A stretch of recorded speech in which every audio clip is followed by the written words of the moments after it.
So I'm still having a cough from this dust that came out of that cover. But all in all, this is a pretty,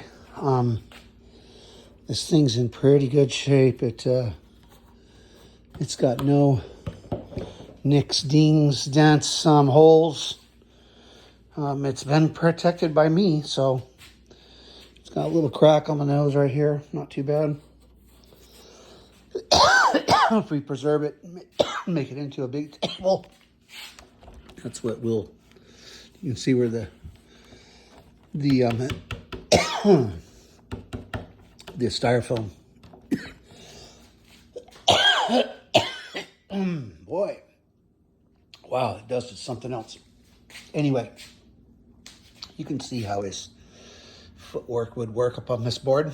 He didn't go up on the nose too much. He had 2 surfboards. The other one's in the house.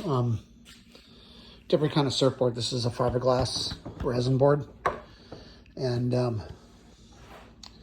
the other one is a composite surfboard. Pretty. It was considered new technology when he got that.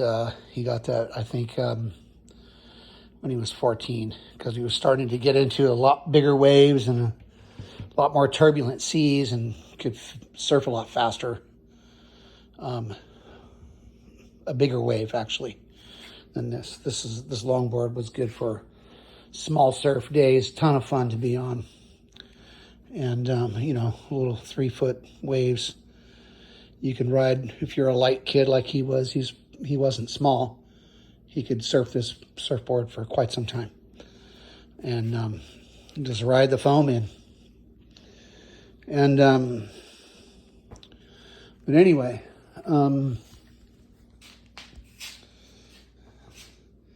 he loved this board because of its design and the flowers on it. And I pretty much had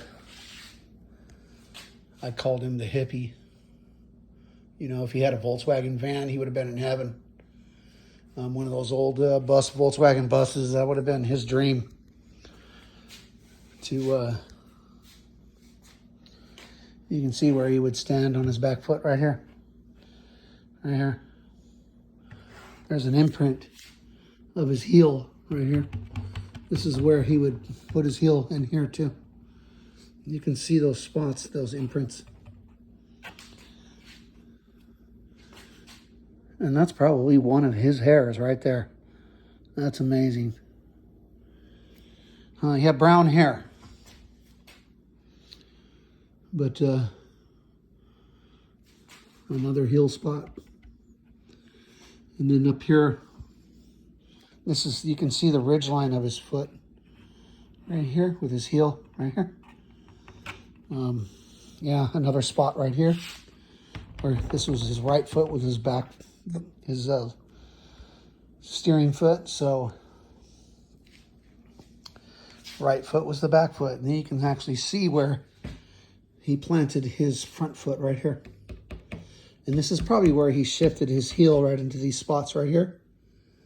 And I don't really see any other place up here on the left side of the board where he would have mounted his foot up really hard, other than that spot right there. That just really stands out. That's a heel mark. It's big. You can see where he had been rotating his foot across the board. And probably this is why this wax has been scraped off with his toes up here. So as he's gripping the board with his foot, and feeling his left foot, you can see those marks. This is probably his front toe. Pretty amazing to look at this. I haven't looked at this since we put it away and John joined the Army. So this is a long time. 14 years.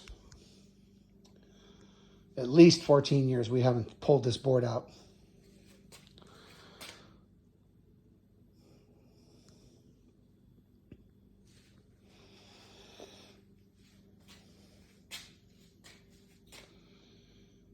It's pretty cool to pull this out and share it with people.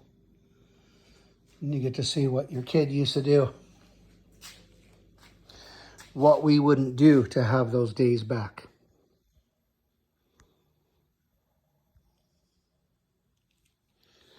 There's so many spots. Here's another one. Here's another heel mark right here, where he would get back on the very back of this board and pivot around. And obviously he was doing right turns up over the top of the wave. He had a tendency to surf right to left. So that's the way he liked his break, and that's why he liked Huntington State Beach, because it was long, flat, until you got a driving storm up in the northwest that would send that giant swell down. Then he'd have to do left to right surfing. So there's some heel marks on this other side too. He can surf either side. He turned it into a pretty decent surfboarder, skateboarder. There's another one right here, another heel mark. This is just all heel over here. So you can tell he liked the left. As you look off for the wave back towards shore and you're getting ready to catch these waves, you would surf your swell depending upon how the wave breaks. If the wave breaks from left to right, that break is closer to the shoreline than this break is. So it's actually breaking into the shore this way, like a wall of water headed towards the shore. So that was not his favorite direction. It was always breaking in this direction. He liked that long swell. Huntington State Beach was really known for that. The city beach, surfing at the pier, just too many people really. We didn't go down there very much. We stayed towards the state beach because it was on a slow day on the state beach when the swell would die and it'd get a calm water. This was the board that he would bring out and surf on this. And you can actually see all these indentations here where he had worked the side of this board in turns. So you initiate in turns and then, stopping that action on the other side of the board in other places, all the way down the board.